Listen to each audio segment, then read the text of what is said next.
Yogis, I was asked the perennial question yesterday. Should I be softening my buttocks in back bends? It's a bit like, should I not use my teeth when I'm chewing? What do your buttocks do?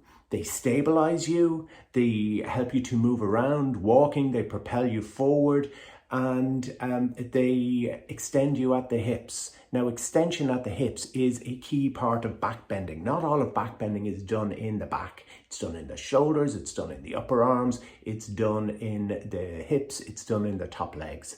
So you are absolutely missing a trick if you do not engage your buttocks. Now, you shouldn't be clenching your buttocks. What's the difference? Well, one, if you're clenching your buttocks, you're probably also clenching your teeth. If you're still smiling, you are probably engaging your buttocks. So go explore that. Get on your mat. Let me know how you get on. Yogis, have you ever been in a class and you've been told you're doing Urdhva Dhanurasana? You know Urdhva Dhanurasana, upward bow, some people call it wheel pose, and you're told you need to turn your thighs in, turn your toes in, so you turn your thighs in. You need to perhaps put a brick between your thighs and grip it in to create internal rotation so you don't pinch your back. Now, the first thing is, that's not going to be the thing that'll pinch your back.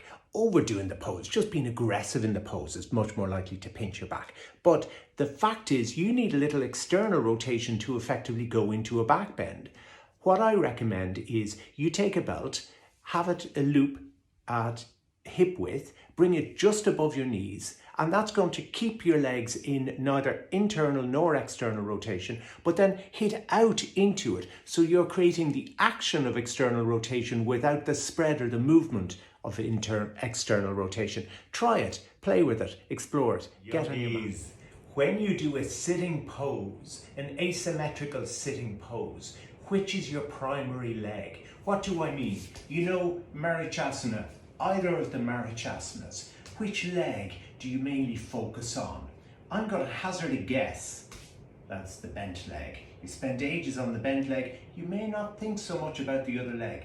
I'm going to challenge you to turn it on its head, because yes, with this leg bent, you use it, you brace into it, you lift, you turn. But if this leg goes, what do I mean? If it goes soft, what happens when it goes soft? The toes roll out, the inner thigh lifts. What happens then? The pelvis drops back, the lower back sinks, your bandhas switch off, your chest sinks, and your breath is reduced, okay? And the efficacy of the pose is also reduced. So here's my challenge. Make your straight leg your primary leg. Focus on it. Focus on the work it is.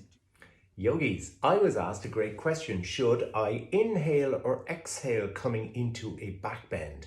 Well, really, it depends on the type of back bend. There's prone back bends like cobra pose. There's supine back bends like, upward bow. There's standing back bends, dropping back. There's kneeling back bends. But it depends on the type of back bend.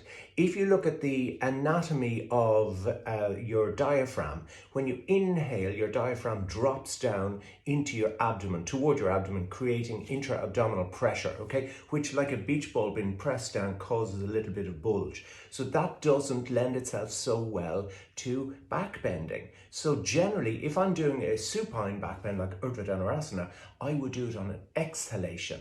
If I'm lying on my front, my abdomen doesn't bulge so much, so my breath comes up. So in a prone back bend like cobra pose, I do it on an inhalation. Try it.